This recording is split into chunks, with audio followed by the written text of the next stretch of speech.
Hello everyone, hope you're doing well, and thank you for taking your time to watch this video. If you want to find more content from No Whimper Productions, you can follow us on Instagram and Twitter, and you can also check out our Facebook page, links in the description below. Now, on with the video. Stories.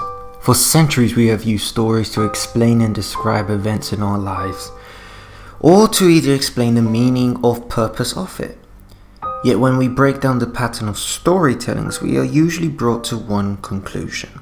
In the millions of stories out there in the world even, for a story to feel a sense of completion, it will either finish in two classic fashions. One of a man and a woman united in love, or death. So the basic breakdown of a tragedy is in which a hero is brought down by his or her own flaws. Usually by an ordinary human flaw, flaws like greed, overambition, or even an excess of love, honor, or loyalty. So since we view death as an ending to most stories, what's the difference?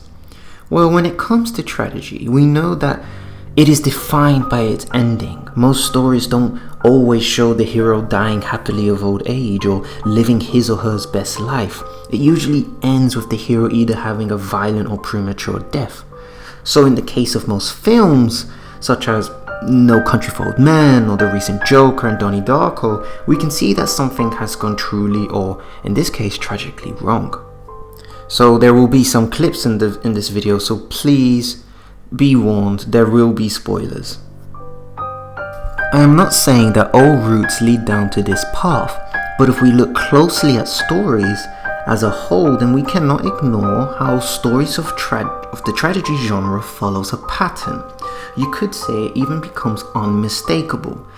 There are many examples from the Greek myth of Icarus to the story of Macbeth. In films we have Taxi Driver, Requiem of a Dream, and even Romeo and Juliet, which is perhaps the most famous story of tragedy. But if we break it down even further, then we need to look at the timeline of a tragedy film.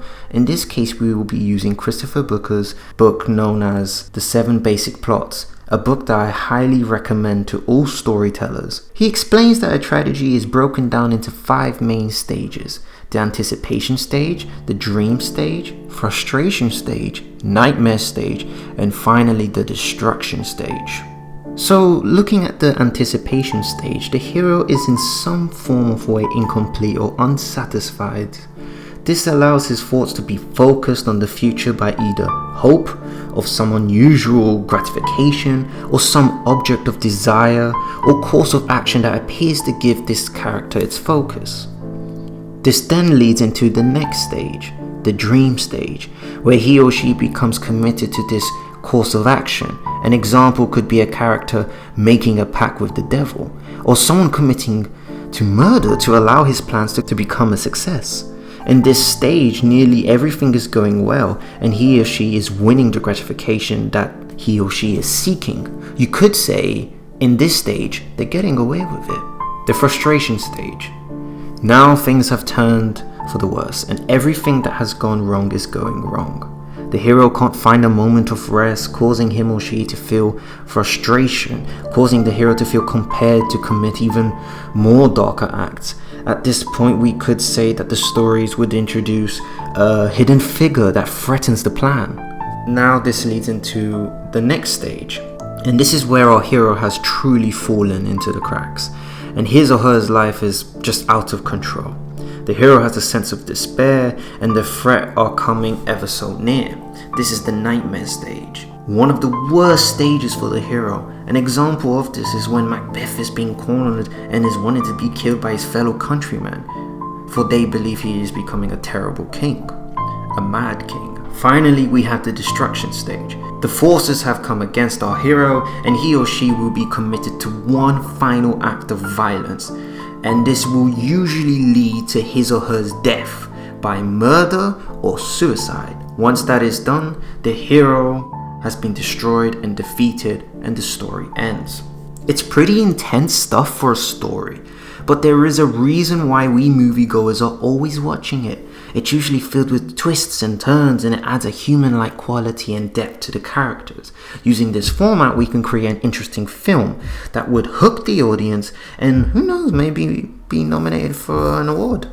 So let's say we decided to make this masterpiece. We would have to start first with our anticipation stage. Let's say our hero works for a successful company and goes out on a night of drinking with his friends. He is heading home and bumps into a homeless man. The man offers him to tell his future, for a $5, of course. The hero goes with the transaction. He explains that he will become a partner in the company, and that his company would become worth billions of dollars. The next morning, when he arrives to work, he is told that he has been promoted. After going home and telling his friends about the promotion and what the homeless man said, they begin to encourage him to make sure that these words come to life. This helps the hero, or our protagonist, have a goal and focus. The next stage of this story would be the dream stage. We see our hero has competition and is annoyed by this. He decides to get rid of them. Let's call them Tom and John. Tom goes out with our hero, where he is encouraged to party hard. After a night of heavy drinking, drugs and sex, our hero has murdered him by making it seem that he has overdosed. On the other hand, John doesn't drink or do drugs, so the hero decides to viciously stab him multiple times when he is going home. Some time has gone, but nothing has happened. The crimes were covered up.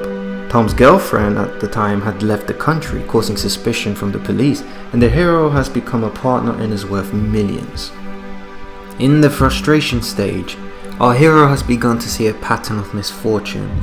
Even though he has all the objects that he desires, small things are going wrong.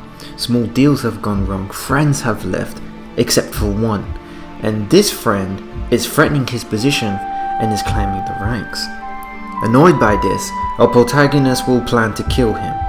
However, what the hero doesn't know is that he has a son. And since now the father has gone missing, the son has contacted the police, and the police have taken in the child. Now we have arrived at the nightmare stage. Worried that the friend he had murdered had a child and is under the protection of the police, he is prepping for the worst. He hears a knock on the door.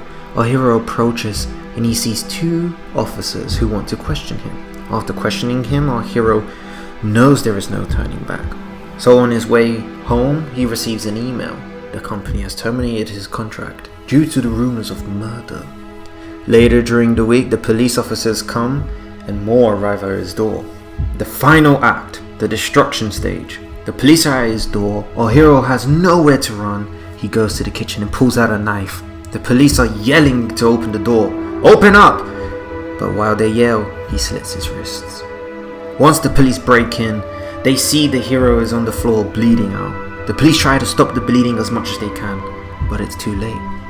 The hero mutters under his breath, "It was good while it lasted." Now the timeline is complete. The so-called hero has been defeated.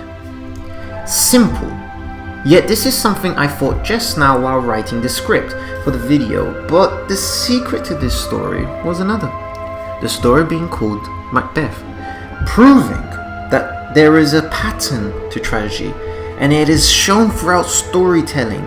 In fact, if we wish to break down tragedy even further with film language or techniques, then we can see certain elements within the film.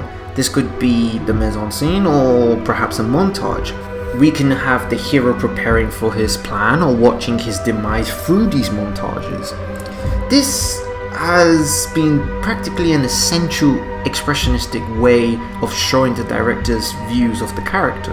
And another thing that's extremely important to remember is not to overuse this, because though this allows the filmmaker to have a lot of control of the subject and even some of the story, you don't want to go far off from the pattern. After all, film is like a language. It has a lot of concepts, meaning it can also be interpreted differently. But obviously that depends on the individual watching the film.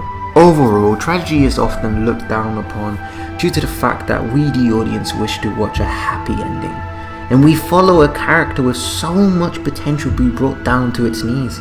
It shows how truly vulnerable we truly are. And sometimes when we go to the big screen, we wish to escape that feeling and not be reminded of our struggles.